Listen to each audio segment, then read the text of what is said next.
Bienvenue à Creative Pack et à la conférence que nous allons animer avec Gérard Caron et qui s'intitule Innovation et packaging, jusqu'où, comment? Un vaste sujet auquel j'espère nous allons vous apporter des éclairages et quelques réponses. Jérôme Lannoy, CEO de Logic Design. Jérôme Lannoy fonde Logic Design en 1988 alors qu'il est encore étudiant en troisième année de design à l'ESDI. L'année suivante, il est diplômé d'une thèse en design industriel et en 2001 d'un troisième cycle en management à l'ESSEC.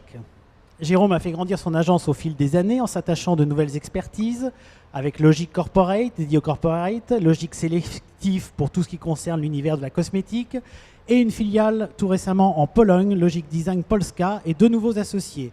En véritable passionné, il dirige toujours le pôle création de l'activité branding. Et aujourd'hui, Logic Design compte 65 personnes et est un acteur majeur dans les agences de design en France. Béatrice Mariotti, à ma droite, qui est vice-présidente et directrice de la création de l'agence Carré Noir, diplômée des Arts Déco. Béatrice rejoint l'agence Carré Noir en 83. Nommée directeur de création en 86, elle assure dès les années 90 une double fonction de management et de direction de la création et commence une série de beaucoup de voyages au Japon pour collaborer avec des marques telles que Shiseido, Henri Charpentier, Sankyo. Depuis 2001, date à laquelle Carré Noir a rejoint Publicis, elle occupe les fonctions de vice-présidente et de directrice de la création. Mais Béatrice Mariotti a plusieurs casquettes, puisqu'elle enseigne l'identité des marques à l'Académie Charpentier, à l'ECV. Elle intervient dans de nombreuses conférences et aussi membre du Trend Observer Forme de Luxe à Luxpack à Monaco. Bravo. Philippe Picot, à ma gauche et à la gauche de Gérard Caron, qui est directeur du design de l'enseigne Carrefour. Après un diplôme aussi aux Arts Déco à Paris, il effectuera un master de design industriel à l'université de Syracuse dans l'État de New York. À son retour, il débute sa carrière chez IG Design, puis part 2 ans en Afrique du Sud en tant que membre d'une équipe de design anglaise et travaillant pour CI Companies. De retour en Europe en 86, il poursuit sa carrière chez Enfi Design, qui était la toute première agence de design, c'est pas ça, Enfi Design, hein, même avant Carré Noir, me semble-t-il. Et en 94, Alcatel l'appelle pour créer une équipe de design intégrée chez Alcatel Mobile Communication. En 86, il rejoint Philips afin de créer un centre de design innovant destiné au marché de la téléphonie mobile. Et en 2001, il intègre Decathlon en qualité de directeur du design où il va manager une équipe de plus de 130 designers. Enfin, en 2009, il rejoint le groupe Carrefour pour y diriger le design. Vous allez nous en dire des choses sur l'innovation. Gérard, je te passe la parole. Merci Christophe. Bonjour à tous, merci d'être aussi nombreux. Le packaging a ceci de particulier, c'est qu'il est le représentant de la marque chez le consommateur. Donc ça fait un certain nombre d'années que certains d'entre nous ici défendent le fait que le packaging c'est autre chose qu'un emballage. Bien sûr, il a cette fonction, mais c'est avant tout aussi un média. Mais le monde change, le monde digital est là aussi, il y a eu des conférences là-dessus hier, et il faut donc également que le packaging s'oriente vers ce monde, ce qu'est le monde d'aujourd'hui, qu'il réponde aux attentes des consommateurs et des nouveaux supports. Alors on va donc aborder ce thème de l'innovation, avec des intervenants qui vous ont été présentés. Et il n'y aura pas de débat entre eux. J'ai horreur des débats qui sont toujours stériles. En revanche, ce sont tous des experts, donc nous allons écouter ce qu'ils nous disent par rapport à leur métier, par rapport à leur expérience et par rapport au thème, bien sûr, de la conférence. Voilà. Alors, Béatrice, nous allons, si tu le veux bien, commencer cette table ronde qui est carrée d'ailleurs. Il y a un symbole pour toi. Hein. Merci beaucoup Gérard. Voilà, avec la première question qui te concerne en sens que les packaging, mon Dieu, tu en as vu, mon Dieu, tu en as créé de bon nombre. Et la question c'est, est-ce que ces dernières années, alors ne remonte pas à mon époque quand même, mais est-ce que ces dernières années, le packaging a changé dans son rôle ? Et est-ce que là aussi, parce qu'il faut se poser la question, donc est-ce que l'agence de design a le même rôle aujourd'hui qu'elle a eu il y a quelque temps encore, hein? Éventuellement, même si tu as quelques exemples, ce sera très bien, mais voilà, c'est ça la question principale. Hein. D'accord, merci Et Gérard. évidemment, tu n'as que 4 minutes pour Je n'ai que- répondre. Je sais ça. 4 minutes pour 40 ans de Carré-Noir. On va C'est essayer pas de mal. relever le défi. Je vais quand même essayer de... Je ne vais pas remonter, mais je pourrais, puisque si je remonte jusqu'à vous, je remonte un petit peu jusqu'à moi. Donc voilà. Écoutez, me semble-t-il, le packaging a toujours eu un rôle important depuis ces 30 dernières années. Et c'est un support qui ne se dément pas, puisque au-delà de l'usage et du packaging une fois emporté chez soi, la bataille se gagne encore au dernier mètre linéaire, donc ça reste un point important. Les innovations se sont beaucoup sophistiquées ces dernières années, je pense qu'on aura l'occasion d'en parler. Est-ce qu'aujourd'hui elles continuent à être aussi innovantes que ces dernières années? Ce sera un point de débat, je pense.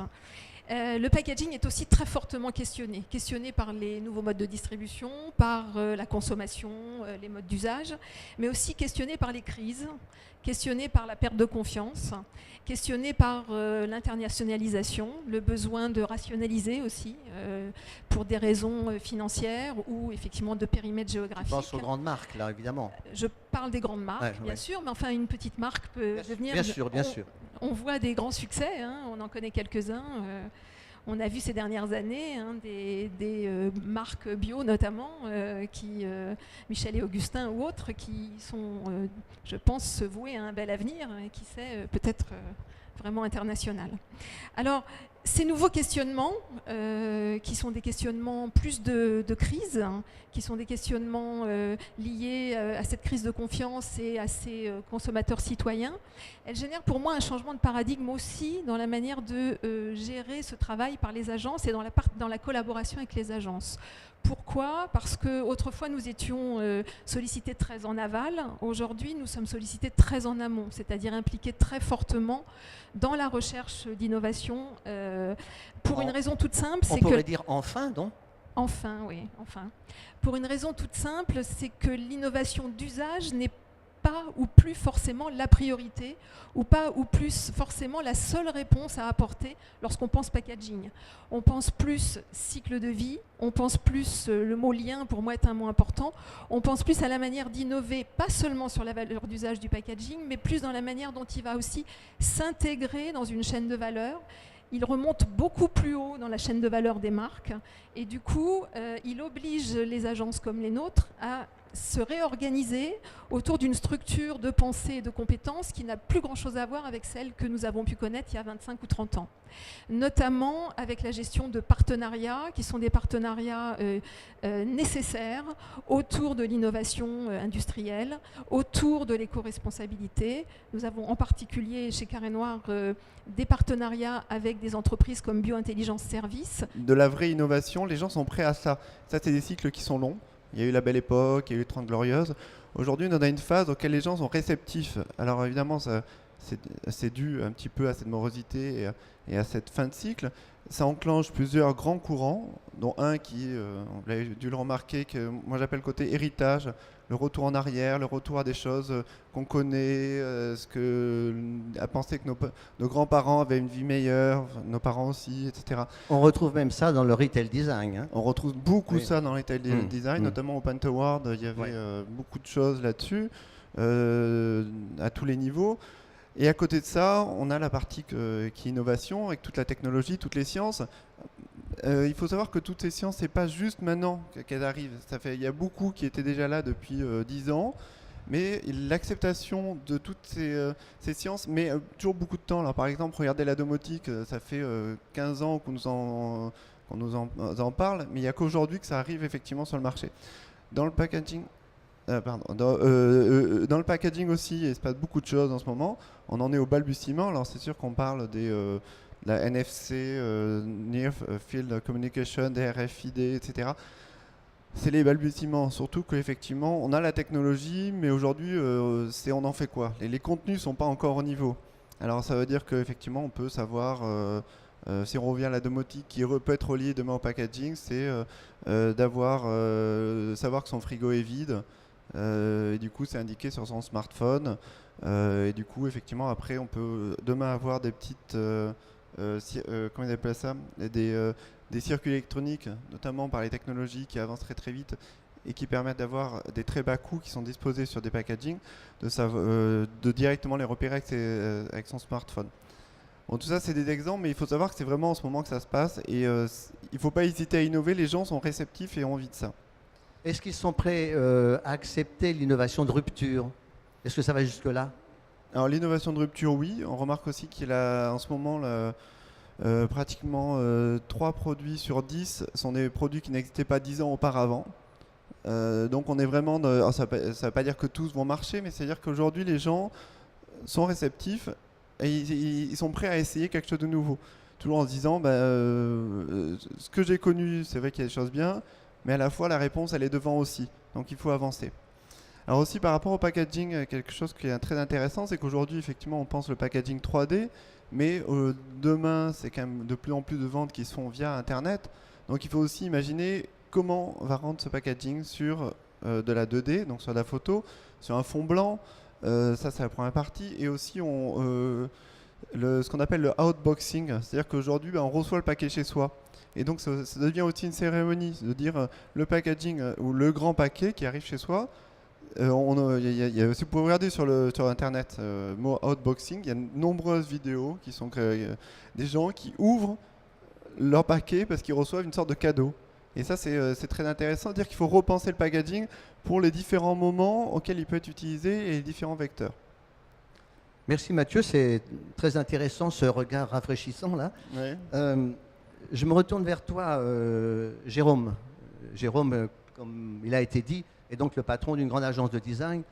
Mais alors, comment fait-on, Jérôme, quand on est face à ce qu'a dit Béatrice, à ce qu'a dit Mathieu, c'est-à-dire que non seulement des tendances nouvelles dans la consommation, mais également des nouvelles technologies. Comment fait-on quand on est designer et qu'on a appris autre chose? Et comment fait-on aussi quand on est le manager d'une équipe de design qui a toutes sortes, qui a tous les niveaux, tous les types de compétences? Comment fait-on? Avant de dire comment fait-on, déjà ce qu'il faut dire, c'est que quand on a la chance de pouvoir s'appuyer sur des nouvelles technologies, on a la chance de pouvoir créer des formes nouvelles. Donc c'est une chance. Oui. Dans le design, dans l'histoire du design, alors je vais parler du design en général d'abord. Dernièrement, Apple a pu faire le MacBook Air grâce à l'existence de la mémoire flash, ce qui n'était pas possible avant. A pu faire l'iPhone grâce à l'apparition des écrans tactiles. Donc en fait, la technologie, et ça a toujours été dans l'histoire du design, les chaises cannelées sont apparues avec le canage et ainsi de suite. Donc ça, c'est vraiment un pilier de la création. En packaging, on l'a vu avec l'apparition, je prends un exemple, du sleeve, qui a permis d'avoir des surfaces complexes imprimées, ce qu'on ne pouvait pas faire au préalable. Donc voilà, c'est un point important. Comment fait-on pour travailler ça? Alors tout d'abord, heureusement, le design, c'est pas que de la technologie, c'est aussi un état d'esprit. Et c'est souvent d'abord un état d'esprit, une démarche de travail. Moi, j'appelle souvent ça de l'empathie consommateur. C'est-à-dire qu'on part du cycle de vie du produit depuis le magasin, l'outboxing effectivement, la consommation, après la consommation, on étudie ce moment-là, tous ces moments-là, et on regarde en quoi les techniques qui ont évolué permettent de faire avancer ça. En quoi cet objet qui aujourd'hui n'est pas micro-ondable peut devenir micro-ondable. Quelles sont les matières qui sont arrivées aujourd'hui et qui ne sont pas encore intégrées sur ce marché-là. Est-ce que les designers sont suffisamment informés, Pas du tout. Jérôme? Pas du tout. Ouais. C'est difficile, ça. C'est un point difficile, non?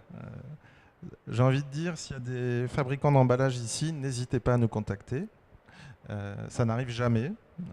Les fabricants de matériaux, on est obligé d'aller à la pêche, on est obligé de parfois les harceler pour avoir une petite plaquette, des échantillons de matériaux. C'est extrêmement difficile d'avoir de l'information. Oui, c'est vrai. Ce qui nous a même, nous, obligés, dans certains cas, à mener des partenariats avec certains industriels pour pouvoir, à la limite, promouvoir leurs matériaux avec eux, parce que sinon, on n'a pas l'info. Alors, c'est peut-être le moment de demander l'avis d'un grand responsable d'une équipe de design chez un grand distributeur qui est Carrefour. Alors Carrefour a chez les distributeurs toute l'image d'une marque qui innove. Innove au niveau des marques, innove au niveau des produits. A probablement été le premier distributeur à lancer les produits bio, les produits tracés, etc. Donc c'est dans les gènes de l'entreprise. Le design de l'entreprise a sa place. C'est le design intégré qui va promouvoir le design au sein de l'entreprise et qui va permettre sa diffusion et son déploiement. Donc une entreprise sans design est beaucoup plus vulnérable et beaucoup plus difficile à pénétrer par d'ailleurs les agences que lorsqu'il y a... Oui, mais beaucoup de grands distributeurs n'ont pas d'équipe de design. De plus en plus, ils en ont et ceux qui sont les plus performants, j'allais dire, Ont des équipes de design. Surtout d'ailleurs les spécialistes qui ont tous maintenant des équipes de design. Pourquoi? Parce que lorsqu'on est distributeur, on a l'accès direct aux clients, aux consommateurs, et que cet accès pose forcément des questions de pertinence, de consistance, qui doivent être gérées. Ce n'est pas une agence qui peut gérer, au sein d'un grand groupe comme Carrefour, la consistance de l'identité sur tous les points de contact que peut avoir cette entreprise avec les clients, que ce soit dans le magasin, sur le produit, sur le packaging, sur Internet, en publicité, sur un catalogue. Donc nous avons des dizaines d'agences qui travaillent pour nous dans tous ces domaines, qui apportent leurs compétences, et on a besoin d'un chef d'orchestre, on a besoin de synergie pour pouvoir apporter cette au moins consistance, sinon cohérence, dans les messages donnés aux clients pour qu'ils soient rassurés et qu'il ait un choix un peu plus facile. Et pourtant, je sais que tu continues de travailler avec des agences de design extérieures, externes. Donc comment ça se passe entre le design créé en interne et en externe? Est-ce que ce sont les mêmes missions ou pas? Non, c'est complètement complémentaire. En fait, les agences de design sont fondamentales pour nous puisqu'elles apportent leurs compétences, leur expérience et elles nous permettent d'aborder tous les projets que nous avons nous en direct par le business. Et donc nous avons un rôle, nous, de coordination, de direction artistique, de gestion de projet, notamment sur le packaging. Mais ce sont bien les agences qui sont libres de développer toute leur créativité pour nous apporter les bonnes réponses. Merci. Suite à ce que vient de dire Philippe, j'ai envie de me retourner vers toi à nouveau, Mathieu, parce que au niveau du packaging, il y a un grand prix mondial qui s'appelle Pentawards. Certains ici ont été primés d'ailleurs. Je préside ce prix, donc je sais qu'il y a toujours 4 grands pays au monde qui sont toujours dans les lauréats. C'est le Japon, UK, la Grande-Bretagne, les USA, Canada et France. Est-ce que, toi qui parcours le monde, est-ce que la créativité, l'innovation au niveau des packaging et des produits est aussi ailleurs? Enfin, bien sûr, tu vas me répondre qu'elle est ailleurs, mais est-ce qu'elle est essentiellement là ou est-ce qu'elle est aussi ailleurs? Moi, je dirais qu'elle est essentiellement là aujourd'hui. Ah oui. Hélas, on peut dire, parce que c'est vrai qu'on parle beaucoup des pays émergents, etc. Mais aujourd'hui, la créativité n'est pas au niveau. Donc c'est pour ça aussi qu'on a toute une carte à jouer aujourd'hui qui continue à regarder beaucoup vers nous. Et à la fois, la créativité se trouve partout. Faut être réaliste. L'innovation, c'est d'abord changer d'angle de vue. Comme disait Einstein, l'innovation, elle vient des gens novices souvent. Donc il faut apprendre à regarder différemment. Alors, pour citer un exemple, moi j'aime bien Eindhoven, la semaine du design à Eindhoven, et notamment rencontrer les étudiants et les écoles. Et je rejoins la Béatrice qui parlait qu'aujourd'hui le packaging il est plus seul autour du produit, c'est aussi un rituel. Alors je pense à 2 designers qui m'ont marqué, étudiants qui sortaient de l'école. Il y en avait une qui avait sorti une cuillère qui permettait pas de manger, mais qui se mettait dans la bouche et qui permettait de stimuler le palais en fonction de ce qu'on allait manger. Et donc il y a différentes formes, différentes cuillères, des petits picots, ou des matières différentes, pardon, Philippe. Mais voilà, et du coup, effectivement, selon ce qu'on allait manger, ça préparait le palais pour manger différemment. Et donc, ça devient un rituel. Le packaging ne doit pas être juste. Donc, ça pourrait être inclus dans un packaging demain, pourquoi pas. Il y avait une autre designer qui avait qui avait moulé des formes de son corps pour en faire des récipients. Et du coup, selon la partie du corps, c'était censé avoir une nourriture différente et qui alimentait telle partie, etc. Et il y avait tout un rituel qui était assez poétique. Alors tout ça est assez conceptuel aujourd'hui, parce qu'effectivement, là, on va chercher peut-être un petit peu loin, mais je pense que c'est dans le conceptuel qu'on va chercher les idées aujourd'hui les plus fortes, et après pour les ramener à des choses plus cohérentes. Et à la fois, c'est vrai qu'au niveau de l'innovation, par rapport à ce qui se passe, on dit souvent les années 90, c'était la mode, les années 2000, c'était le design, et les années 2010, ce qui se passe, c'est vraiment dans le food. Et c'est là qu'il y a le plus d'innovation, le plus d'images, et notamment au niveau du packaging, moi, c'est là que je ressens qu'il y a des choses de plus intéressantes. Mais au niveau, on va dire, géographique, Oui. est-ce que, si on regarde la planète, est-ce que la France est un pays innovant? Alors oui, toujours. Hein. Pour moi, oui, toujours. Il faut oser. C'est en sortant de France qu'on se rend compte que la France est toujours très innovante. Une petite anecdote, à un moment, on cherchait un nouveau designer pour travailler avec nous. On dit, bon, on va prendre un étranger, ils sont plus innovants, etc. On a été à Londres par une amie qui a un cabinet de recrutement. Et il y avait cette jeune fille qu'on rencontre. On a dit, pourquoi vous voulez venir à Paris? Elle dit, parce qu'à Londres, il ne se passe rien, tout se passe à Paris. Et du coup, là, je me suis dit, bah oui, c'est vrai, elle a raison. Il faut arrêter de regarder aussi à l'extérieur. Il faut savoir regarder vers soi. Il faut savoir sortir pour se regarder. Donc, il se passe beaucoup de choses en France, beaucoup de choses intéressantes, excitantes, et plein de salons super intéressants aussi. Effectivement, où il faut oser aller chercher les matériaux, les designs, les tendances sur ces salons où en France, on a quand même accès à tellement de choses. Il faut oser le faire. Donc, tu es bien en France? Je suis très bien en France, mais à partir du moment où je voyage. Alors, on sait pour qui tu as voté, c'est très bien. Donc, monsieur Logic Design, on peut dire que Mathieu, en termes de design packaging, peut-être dans les exemples qu'il a donnés, est allé un peu loin, c'est vrai. Il est possible que tu roules ton corps dans des matériaux, c'est possible. Hein, mais la forme des coupes de champagne. La forme des coupes de champagne. A été, c'est le galbe du sein de Madame de Maintenon. Ah bien voilà, donc c'est pas nouveau ta tendance, Mathieu. Ah non, Hein tout le monde connaît le fameux bol Marie-Antoinette, Alors, moulé sur le sein de Marie-Antoinette. Bien, donc je continue parce que je sais aussi que tu gères, entre autres clients, le design packaging de grands groupes. Quand on est face à ces grands groupes, est-ce qu'il est facile d'introduire de l'innovation quand on est designer? J'en discutais tout à l'heure avec Béatrice qui me disait c'est pas si simple que ça.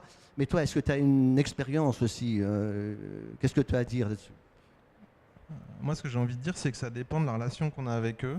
Et je dirais qu'il y a un mot à retenir qui serait le mot confiance. Oui. L'innovation, c'est dangereux, c'est risqué, c'est compliqué. Donc, ça s'appuie d'abord sur la confiance. Les grands groupes, moi, je pense qu'ils sont moteurs dans l'innovation, ne serait-ce que pour des raisons de barrières à l'entrée. C'est-à-dire qu'il y a des choses que peuvent faire les grands groupes que ne peuvent pas faire les PME, ne serait-ce que sur les budgets d'investissement. Après, il faut voir ce qu'on entend par innovation. Oui. Parce que l'innovation, c'est un mot qui peut vouloir dire beaucoup de choses. Ça peut être de l'innovation marketing. Oui, tout à fait. Donc, je sais pas, la formulation d'un segment marketing, on va appeler les lessives faites des fleurs, parce que ça va concerner la cible.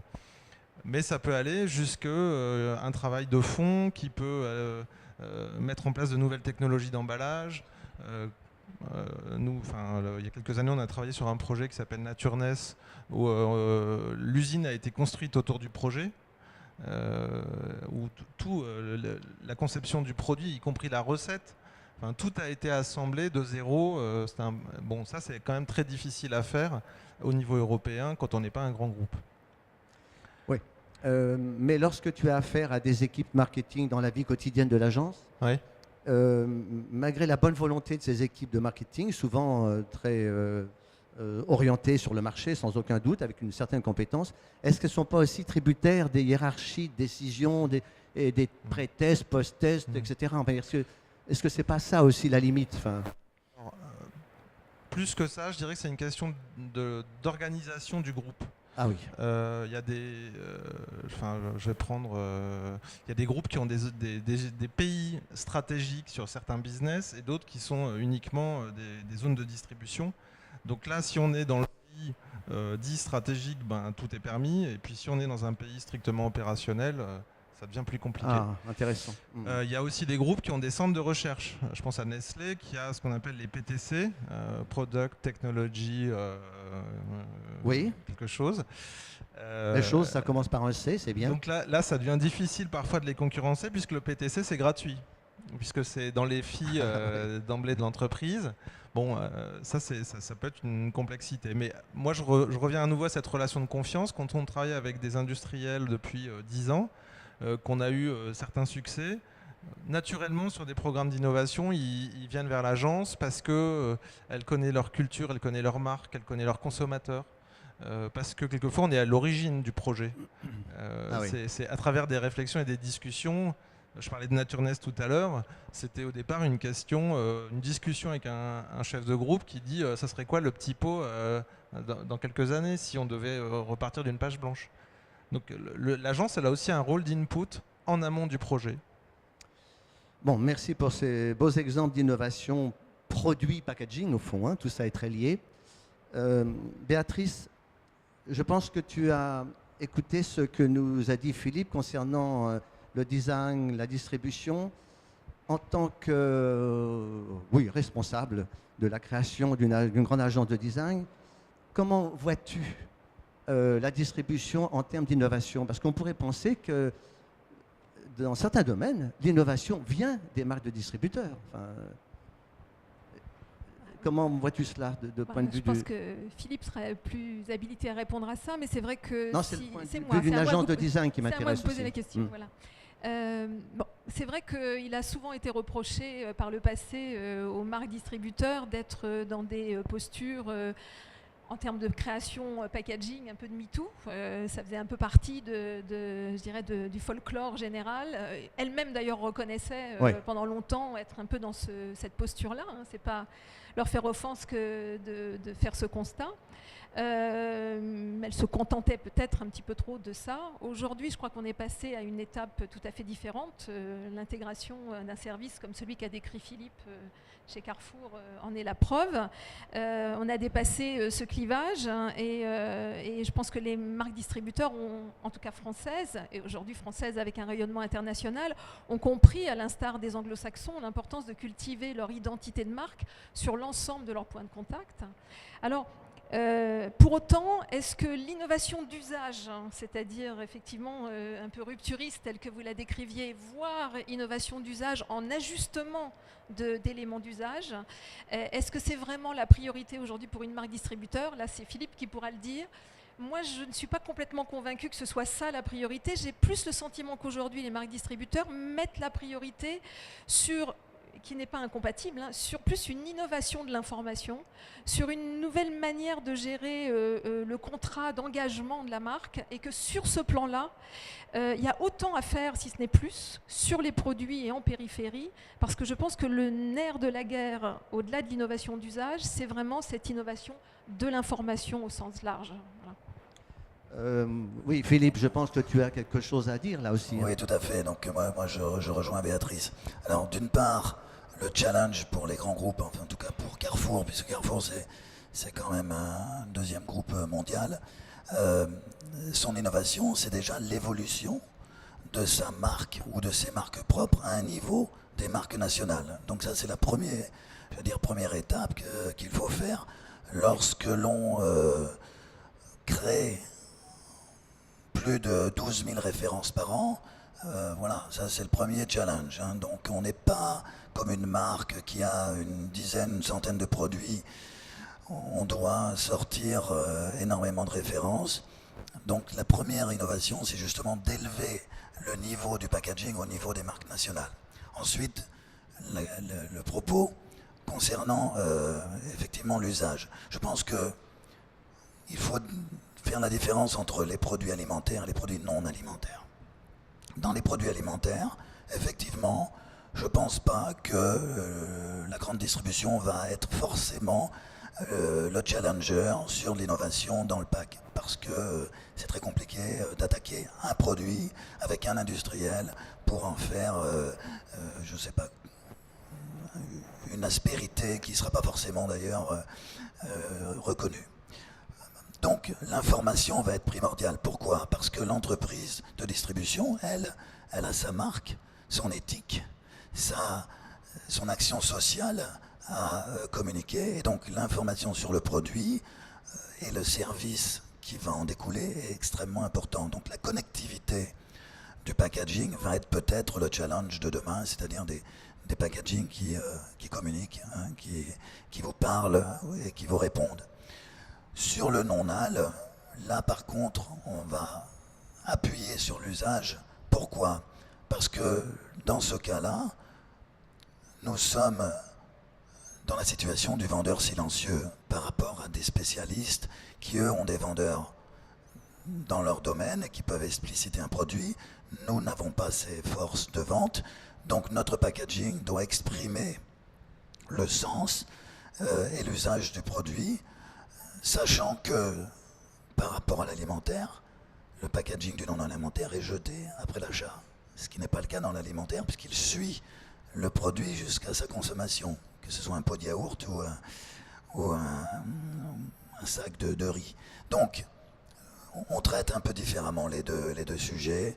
Et puis ensuite, bien sûr, il y a des codes marché, hein, des raisons tribales. Lorsqu'on vend un casque audio, eh bien, on ne peut pas avoir la même approche que si on vend un pot de peinture. Donc, on doit adapter notre réponse aussi au code marché.